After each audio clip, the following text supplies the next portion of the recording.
dicatat sebagai orang yang jujur, dan seorang berbuat dusta sehingga dicatat sebagai pendusta. Hadis riwayat Muslim.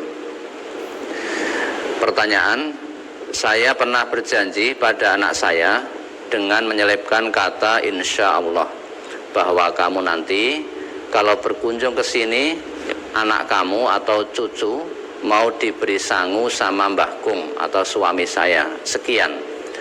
Tapi setelah datang berkunjung sungguhan, memberi sangunya tidak sesuai dengan yang saya katakan semula, dalam arti jumlahnya lebih sedikit. Dengan memberi penjelasan pada anak saya tidak jadi memberi sangu seperti yang saya katakan sebelumnya karena kondisi tertentu.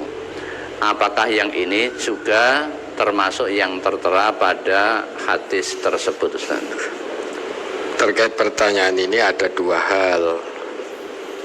Yang pertama, layo koyo kebangetan men putranya panjenengan itu kok tidak menjenguk, tidak moro. Kalau betul begini loh ya yang panjenengan tanyakan, kok morone dadak diiming-imingi, menjenguk orang tuanya kok dadak diiming-imingi. Le kowe rene yo, ini kan melas banget ini orang tua ini.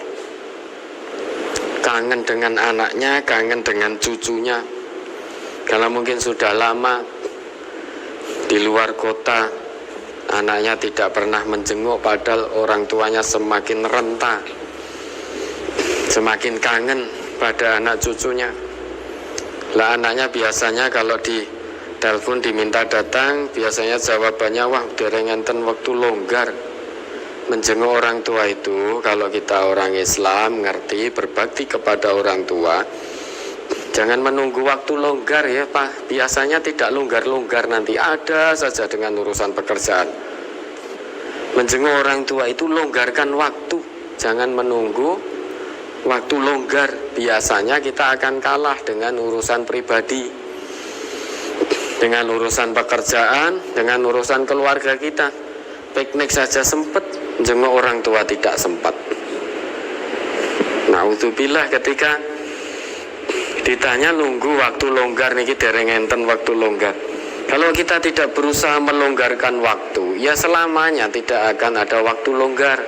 Innallaha la yughayyiru ma biqaumin hatta yughayyiru ma bi anfusihim. Sesungguhnya Allah tidak akan mengubah keadaan satu kaum. Nah, kalau kita selamanya dereng enten waktu longgar dan kita tidak ada usaha untuk melonggarkan waktu, ya Allah nggak akan rubah kondisi kita. Ya, dengan jangka panjang selamanya kita, masa panjang kita tidak menjenguk orang tua. Nah, nanti kalau orang tua sudah meninggal baru kita menyesal. Ini kalau menurut pertanyaan ini kan melas sekali, grantes ini orang tua. Kamu kesini ya, kamu datang ke sini bersama cucumu. Nanti kalau cucu kamu dan anakmu kesini, insya Allah nanti Mbah Kong akan memberikan uang sangu kepada anakmu sekian, misalkan 1 juta. Loh, karena ada iming-iming ini, orang tuanya langsung maktek, ada iming-iming.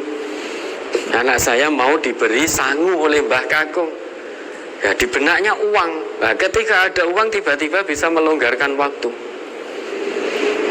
Karena akan dapat uang dari Mbah Kakungnya yang awalnya menunggu waktu longgar karena diiming-imingi uang, maka tiba-tiba melonggarkan waktu. Semua urusan dikalahkan, datanglah dia ke rumah orang tuanya dengan anaknya.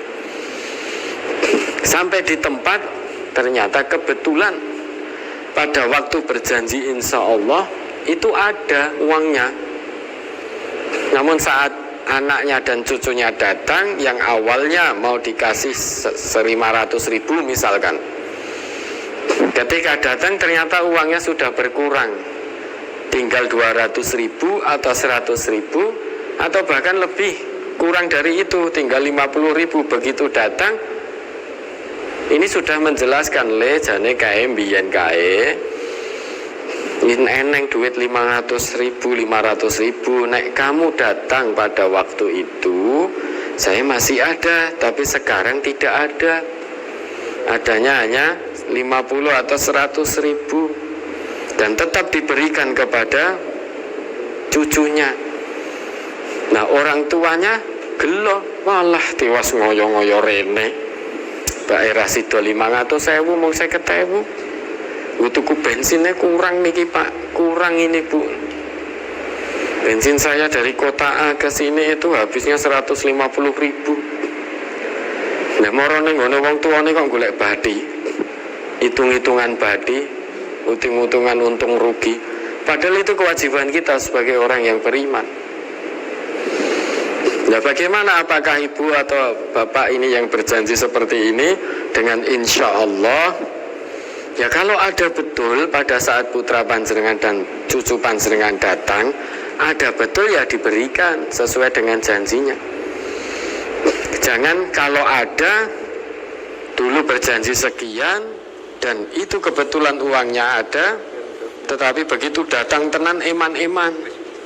Tapi rasa-rasanya tidak ada orang tua yang eman-eman memberikan pada anak dan cucunya. Kalau memang ada, diberikan sesuai dengan janji. Kalau tidak ada, sudah betul yang ibu lakukan, memberikan penjelasan kepada putra dan cucu panjenengan. Karena adanya hanya sekian, tidak sebagaimana yang dijanjikan dulu. Maka ini yang dilakukan sudah betul. Apa termasuk dalam hadis ini? Tentu tidak. Kalau yang ibu ceritakan betul, ibu kan sudah insya Allah. Orang Islam itu kalau sudah insya Allah, itu biasanya orang Islam yang paham betul dengan keimanannya. Insya Allah itu bukan senjata untuk berbohong bagi orang yang mukmin. Orang mukmin itu kalau sudah mengucap insya Allah, dia akan berusaha sekuat tenaga mencurahkan segala potensi yang Allah titipkan untuk memenuhi janji yang terucap dengan insya Allah secara maksimal. Andai kata di akhir nanti dia sudah berusaha sekuat tenaga, namun Allah berkehendak lain, misalkan berusaha nanti saya akan datang ke tempatmu hari ini pada jam sekian insya Allah. Nah, kita ikuti dulu insya Allah kita, dengan mempersiapkan segalanya bahwa kita akan menepati janji yang kita ucapkan, datang ke rumah saudara kita pada jam sekian pada hari ini. Kalau qadarullah ternyata kita berada di jalan menuju tempat saudara kita, kemudian ada sesuatu hal, misal kita jatuh dan lain sebagainya, na'udzubillah, sehingga kita tidak bisa sampai ke tempat saudara kita, berarti itu sudah menjadi kehendak Allah. Namun insya Allah jangan sampai kita gunakan untuk berbohong. Niatnya sudah tidak memberi, namun kita berjanji insya Allah. Niatnya kita sudah tidak datang. Misalkan nanti piket majelis ya, jatah piketmu hari ini, nanti piket dari jam sekian sampai jam sekian.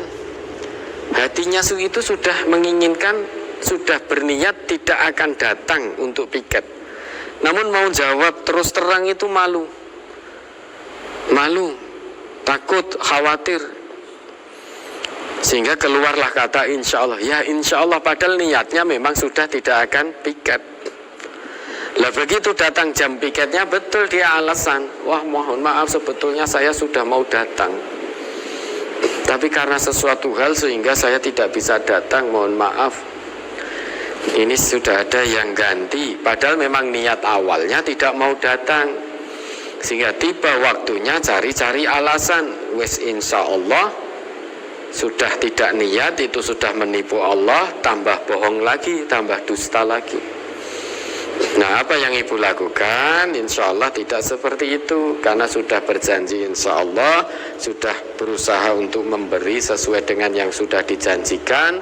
Namun qadarullah ketika putra dan cucu panjenengan datang, ternyata jumlah uang tidak sebagaimana yang dijanjikan, namun tetap diberikan, tidak sesuai dengan janji, dan sudah diberi penjelasan. Nah kalau sampai putra panjenengan tidak bisa memaklumi dan memahami, malah marah-marah dan merasa rugi, itu ada yang aneh dengan putra panjenengan. Kalau dia Islam, Islamnya dipertanyakan, bagaimana bakti kepada orang tuanya, sampai datang saja harus diiming-imingi. Tentu kewajiban kita sebagai seorang mukmin bakti kepada orang tua. Kalau kita bertempat tinggal berjauhan dengan orang tua, kita longgarkan waktu untuk menjenguk kedua orang tua. Insya Allah orang tua kita tidak minta neko-neko, nggawa oleh seperti ini itu dan lain sebagainya. Insya Allah orang tua kita tidak seperti itu. Kita hadir, kita datang, kita jenguk saja, beliau sudah sangat berbahagia. Justru apa yang beliau punya saat kita hadir itu malah diberikan semuanya, dikeluarkan semua. Itulah bedanya orang tua dengan anak. Orang tua itu ikhlas. Apalagi seorang ibu itu. Seorang ibu itu tidak ternilai harganya dengan rupiah. Makanya surga itu di bawah telapak kaki ibu. Karena ibu itu 24 jam kerjanya dalam mendidik anak-anak, merawat anak-anak sejak usia kandungan sampai lahir.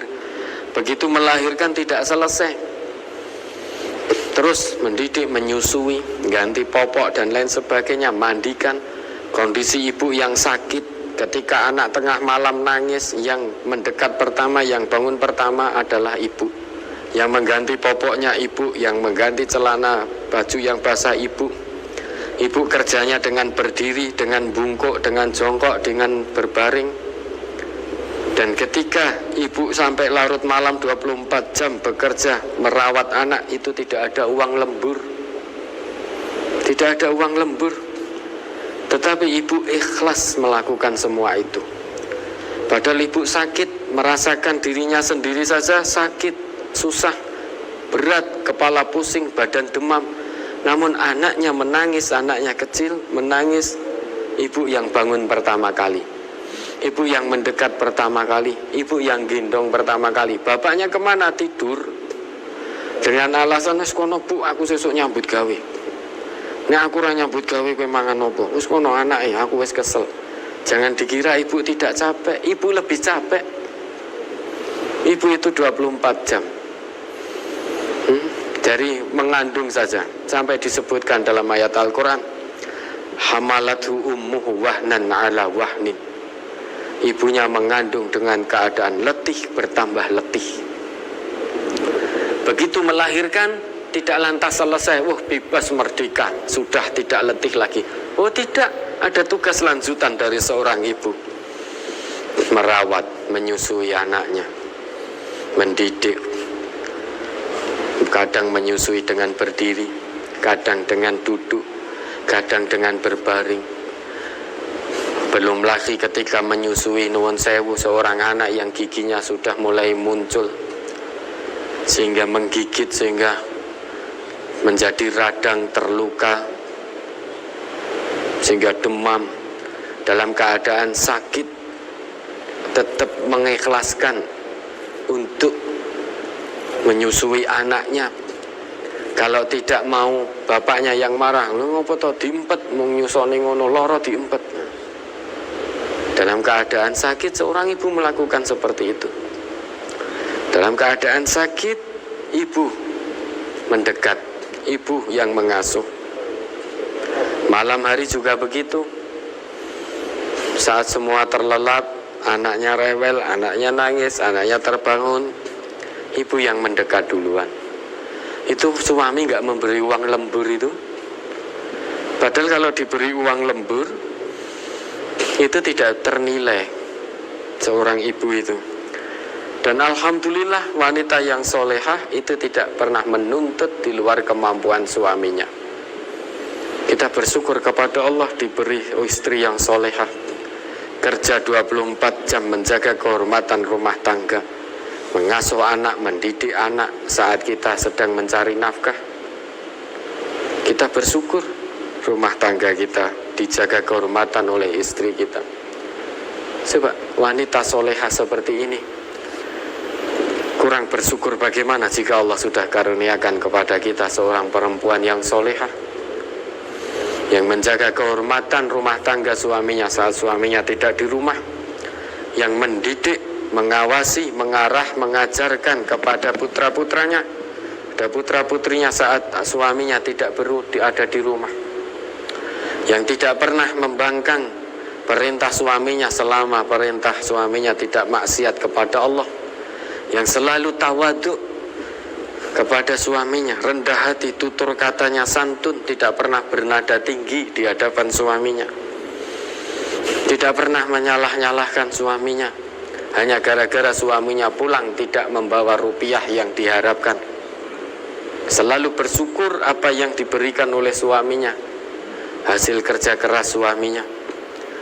Maka kalau kita sudah diberi karunia semacam ini, istri yang solehah, kurang bersyukur apa para suami itu? Pengen apa lagi coba? Pengen apa lagi dalam hidup ini? Maka bersyukurlah wahai para suami, bersyukurlah telah dikaruniai oleh Allah seorang istri yang solehah. Jangan menuntut lebih pada istri panjenengan. Istri panjenengan juga tidak menuntut lebih pada panjenengan. Jangan menuntut lebih. Kalau istri tingginya sudah 155, jangan dituntut untuk tinggi 175. Karena saya sukanya yang tinggi. Kenapa kamu hanya 155? Kenapa nggak bisa 175 tinggimu? Itu tuntutan yang tidak masuk akal. Maka jangan dituntut. Panggillah istri-istri kita dengan panggilan penuh kasih sayang. Jangan karena pendek terus dipanggil pendek. Itu tidak dibenarkan dalam agama. Panggil dengan panggilan yang penuh cinta, penuh kasih, yang istri juga senang. Sebagaimana Rasulullah memanggil istri beliau, Ummul Mukminin Siti Aisyah, ya Humaira, wahai yang kemerah-merahan. Itu kan menyenangkan. Perempuan istri itu tidak untuk dijadikan budak, untuk tidak disakiti, tetapi perlu dididik, perlu diarahkan, perlu disayangi. Kalau itu sudah dilakukan, maka rumah tangga mahlige akan benar-benar terwujud sakinah, mawaddah, warohmah. Sakinah itu tenang, tenang itu diam. Sakinah itu diam, diam itu tenang. Untuk bisa tenang, maka baik suami maupun istri saling menghormati satu dengan yang lain. Tidak mengungkit masa lalu, tidak mengungkit kekurangan masing-masing. Namun betul-betul saling mencintai karena Allah, saling mengasihi karena Allah. Dengan begitu rumah tangga akan betul-betul tenang. Ketenangan dalam rumah tangga akan tercapai. Kalau sudah tenang, antara suami istri saling menenangkan. Sebagaimana Rasulullah dulu ditenangkan oleh istri beliau Siti Khadijah. Saat menerima wahyu pertama, Nabi menggigil, ketakutan, keringat keluar begitu deras. Sampai rumah diselimuti, didekap oleh Siti Khadijah. Akhirnya Nabi tenang. Itulah suami istri, saling menenangkan, bukan saling menyalahkan. Karena masing-masing itu punya salah, masing-masing punya kelebihan. Yang salah kita sempurnakan. Jadi semua saling menutupi kesalahan masing-masing. Istri punya salah, kelebihan suami untuk menutup kekurangan istri. Suami punya kelemahan, kelebihan istri digunakan untuk menutup kelemahan istri. Kalau begitu akan muncul ketenangan. Dengan muncul ketenangan secara otomatis mawaddah, rasa cinta kasih akan muncul, akan hadir di keluarga kita, di tengah-tengah keluarga. Kalau sudah ada ketenangan, ada cinta kasih sesama suami istri karena Allah, maka otomatis rahmat dari Allah akan turun dalam keluarga itu. Kalau sudah seperti itu, kurang bersyukur apa lagi? Mudah-mudahan bisa dipahami. Insya Allah ibu tidak termasuk dalam hadis ini karena sudah dijelaskan. Janji juga sudah insya Allah. Kebetulan putra datang bersama cucu panjenengan. Jumlah nominal yang dijanjikan itu ternyata tidak ada dan sudah diberikan penjelasan. Insya Allah tidak termasuk dalam hadis ini. Ada lagi? Kalau saya